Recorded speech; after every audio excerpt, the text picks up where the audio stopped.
O que acontece quando um único programador decide resolver um problema técnico e, sem querer, muda para sempre a indústria da música, do cinema, a arquitetura da internet e até a forma como governos combatem crimes digitais? A resposta atende pelo nome de BitTorrent. O mais impressionante é que seu criador nunca teve como principal objetivo enriquecer. Como o próprio Bran Cohen afirmou anos depois, seu plano não era criar uma empresa, mas iniciar uma revolução. E olhando em retrospecto, poucas tecnologias cumpriram essa promessa de maneira tão radical quanto o BitTorrent. Em apenas alguns anos, um software desenvolvido por um programador praticamente desconhecido se transformaria em uma das maiores dores de cabeça da história de Hollywood, faria bilhões de dólares evaporarem da indústria do entretenimento, influenciaria o nascimento dos serviços de streaming e inauguraria uma verdadeira guerra entre usuários, estúdios, governos e gigantes da tecnologia. Para entender por que o BitTorrent foi tão devastador, é preciso voltar ao início dos anos 2000. Naquela época, baixar arquivos grandes era uma experiência extremamente frustrante. As conexões domésticas eram lentas, um único usuário precisava hospedar todo o arquivo e, caso ele desligasse o computador, o download simplesmente morria. Plataformas como Napster, Kazaa, LimeWire e eDonkey já haviam mostrado que milhões de pessoas estavam dispostas a compartilhar músicas e vídeos gratuitamente, mas todas possuíam um enorme ponto fraco. Dependiam de estruturas relativamente centralizadas, tornando-se alvos fáceis para processos judiciais conduzidos pela indústria fonográfica. A queda do Napster, em 2001, parecia indicar que Hollywood havia vencido a batalha contra a pirataria digital. Mas, na prática, eles haviam derrotado apenas o primeiro inimigo. Um adversário muito mais sofisticado estava prestes a surgir. Bran Cohen havia trabalhado anteriormente em um projeto chamado Mojo Nation, uma plataforma experimental que buscava combinar compartilhamento de arquivos, computação distribuída e micropagamentos. Embora a empresa fracassasse comercialmente, Cohen percebeu que existia uma ideia brilhante escondida ali. Em vez de um computador enviar um arquivo inteiro para outro usuário, por que não dividir esse arquivo em centenas ou milhares de pequenos pedaços? Assim, cada pessoa que estivesse baixando também enviaria simultaneamente esses pedaços para outras pessoas. Era como transformar cada usuário em um pequeno servidor. Quanto mais pessoas baixassem o mesmo conteúdo, maior seria a velocidade de distribuição. Era o exato oposto do modelo tradicional. Em vez de sobrecarregar um único computador, a rede inteira dividia o trabalho. Esse conceito ficou conhecido como swarming, ou distribuição em enxame, e se tornaria a maior inovação técnica da história do compartilhamento de arquivos. Quando Cohen publicou uma mensagem extremamente discreta em uma lista de discussão para entusiastas de redes peer-to-peer, em julho de 2001, praticamente ninguém imaginava o impacto daquele anúncio. Um dos participantes respondeu apenas perguntando: "O que é BitTorrent?" Cohen sequer respondeu. O mundo descobriria sozinho. Nos primeiros meses, o programa foi adotado principalmente por comunidades pequenas e muito específicas. Um dos casos mais curiosos envolvia fãs de bandas como Phish e Grateful Dead, que há décadas trocavam gravações não oficiais de shows. Como os arquivos de áudio tinham alta qualidade e tamanho enorme para os padrões da época, o BitTorrent tornou-se a solução perfeita para preservar essa cultura de compartilhamento. Curiosamente, a pirataria não foi seu primeiro grande motor de crescimento. Mas tudo mudou quando fãs de animes começaram a utilizar o protocolo para distribuir episódios completos na internet. Pela primeira vez, pessoas em diferentes países conseguiam assistir séries japonesas poucos dias após sua exibição original. Esse fenômeno fez a popularidade do BitTorrent explodir. Logo depois vieram filmes, jogos, programas de computador, álbuns musicais e praticamente qualquer tipo de arquivo imaginável. O protocolo deixava de ser apenas uma ferramenta tecnológica para se transformar em um movimento cultural. A genialidade do BitTorrent também estava em outro detalhe pouco conhecido. Ele praticamente eliminava um alvo jurídico central. Enquanto Napster mantinha servidores que indexavam arquivos e controlavam boa parte da operação, o protocolo criado por Cohen era muito mais descentralizado. O BitTorrent, por si só, não armazenava filmes, músicas nem softwares. Ele apenas coordenava o encontro entre milhares de computadores espalhados pelo planeta. Era uma diferença técnica aparentemente pequena, mas juridicamente gigantesca. Essa arquitetura tornou extremamente difícil atacar o protocolo diretamente. Hollywood conseguia fechar um site. Dias depois, surgiam 10 novos. Derrubavam um tracker. Outros apareciam em diferentes países. Era como tentar impedir uma enchente usando baldes. Foi justamente nessa época que nasceram alguns dos sites mais famosos da história da internet, como Supernova e, posteriormente, o lendário Pirate Bay. Outro personagem pouco lembrado dessa história foi Dirk Ingling, conhecido na comunidade hacker pelo apelido Erdgeist.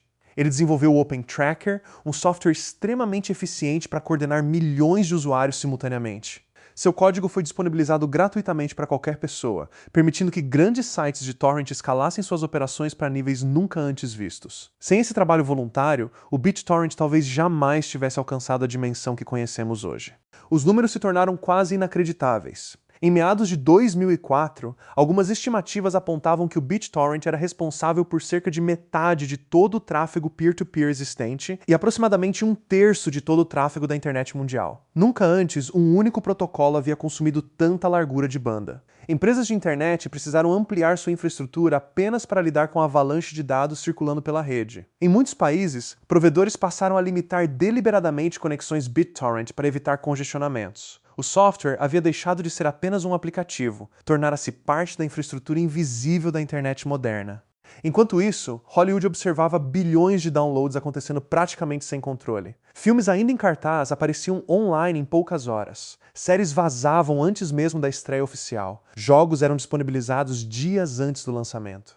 Estúdios investiam milhões em sistemas antipirataria, processos judiciais e campanhas publicitárias, tentando convencer o público de que baixar conteúdo era equivalente a roubar. Mesmo assim, a tecnologia continuava avançando mais rápido do que qualquer tribunal conseguia acompanhar. Aos poucos, a indústria percebeu que combater apenas os usuários seria uma estratégia impossível. Milhões de pessoas utilizavam torrents diariamente. Era uma guerra matemática impossível de vencer. Existe uma ironia fascinante nessa história. Enquanto milhões utilizavam o BitTorrent gratuitamente, a empresa criada por Bram Cohen praticamente nunca conseguiu transformar sua popularidade em lucro sustentável. Houve tentativas ambiciosas. Em 2007, nasceu a BitTorrent Entertainment Network, uma loja oficial de filmes licenciados em parceria com grandes estúdios como Warner Bros., Paramount e MGM. A lógica parecia perfeita: oferecer downloads legais utilizando justamente a tecnologia que havia popularizado a distribuição digital. O problema era óbvio. O mesmo público que podia baixar aqueles filmes gratuitamente dificilmente pagaria por versões protegidas por DRM e cheias de restrições. O projeto fracassou rapidamente e gerou prejuízos milionários devido aos contratos firmados com Hollywood.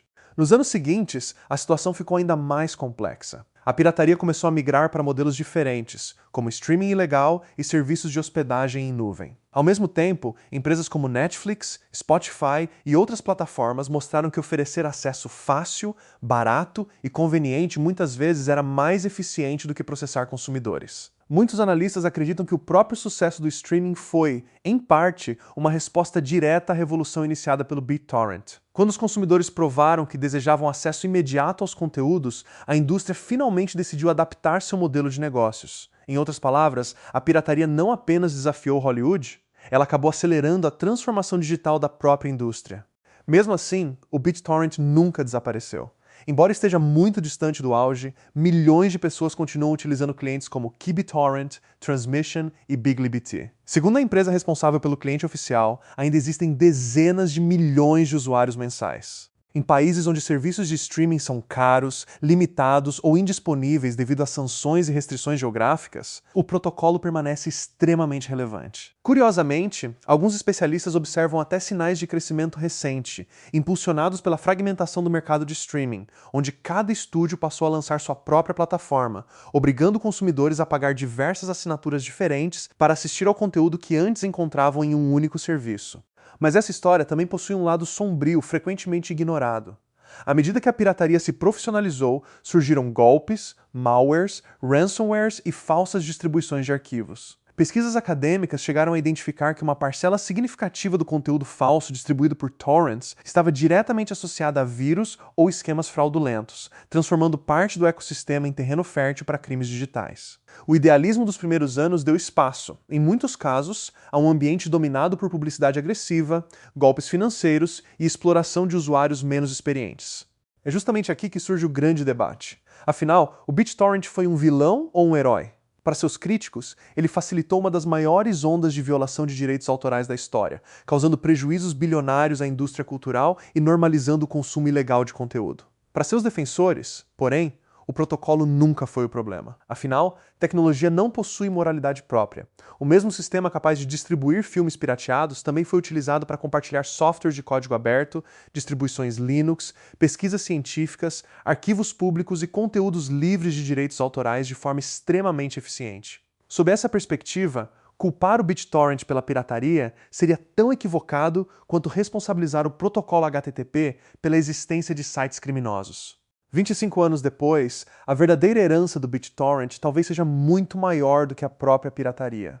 Ele provou que redes descentralizadas podem superar sistemas centralizados, influenciou tecnologias que vieram depois, mudou para sempre a forma como pensamos sobre distribuição digital e obrigou uma das indústrias mais poderosas do planeta a reinventar completamente seu modelo de negócios. O sonho revolucionário de Bram Cohen talvez nunca tenha se transformado em um império empresarial, mas certamente alterou os rumos da internet moderna de maneira irreversível. E agora fica a pergunta: se o BitTorrent nunca tivesse existido, será que hoje pagaríamos por serviços como Netflix e Spotify da mesma forma? Ou Hollywood jamais teria sentido a necessidade de mudar?